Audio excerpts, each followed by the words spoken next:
بسم الله الرحمن الرحيم. الرحمن علم القرآن خلق الإنسان علمه البيان. الشمس والقمر بحسبان والنجم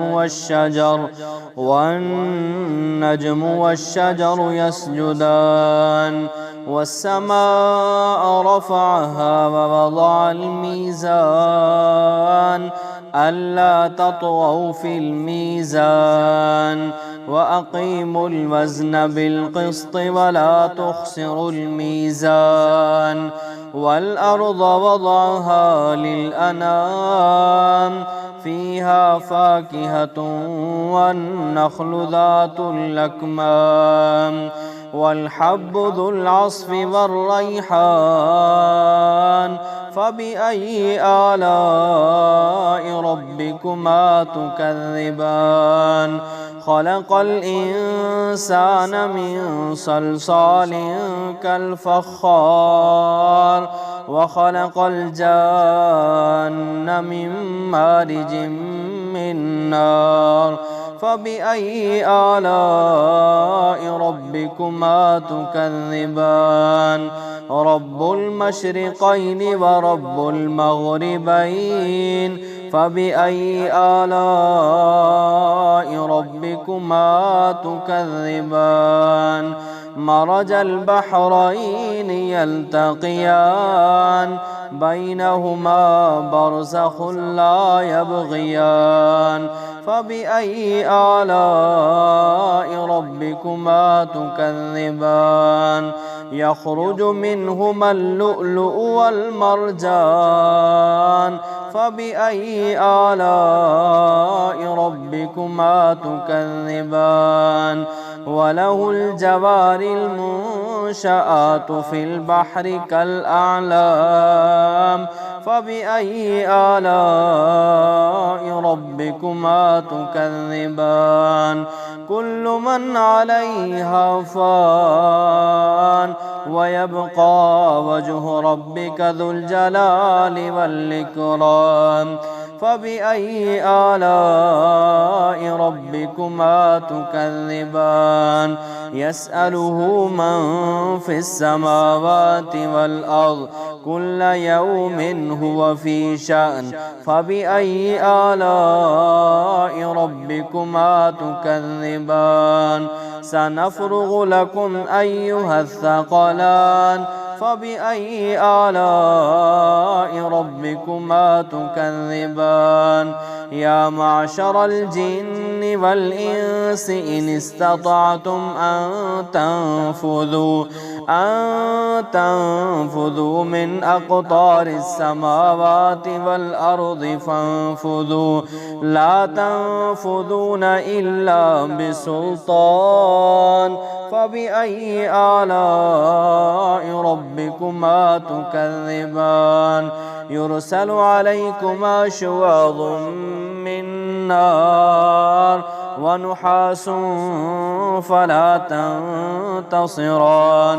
فبأي آلاء ربكما تكذبان؟ فإذا انشقت السماء فكانت وردة كالدهان. فبأي آلاء ربكما تكذبان؟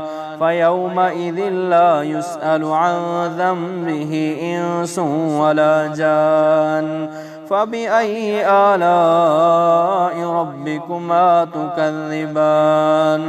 يعرف المجرمون بسيماهم فيؤخذ بالنواصي والأقدام.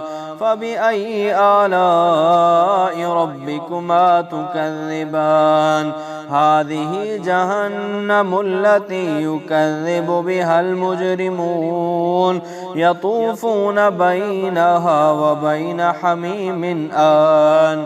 فبأي آلاء ربكما تكذبان؟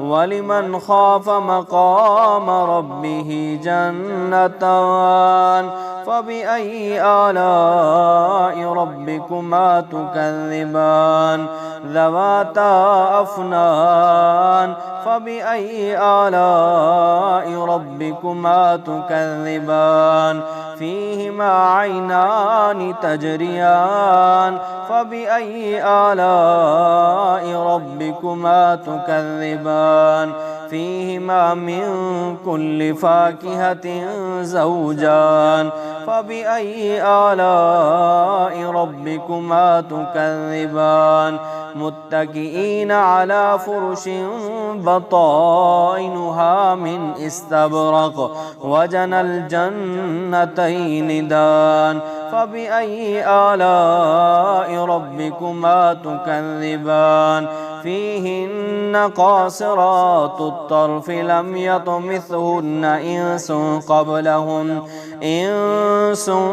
قبلهم ولا جان فبأي آلاء ربكما تكذبان كأنهن الياقوت والمرجان فبأي آلاء ربكما تكذبان هل جزاء الإحسان إلا الإحسان فبأي آلاء ربكما تكذبان ومن دونهما جنتان فبأي آلاء ربكما تكذبان مدهامتان فبأي آلاء ربكما تكذبان فيهما عينان نضاختان فبأي آلاء ربكما تكذبان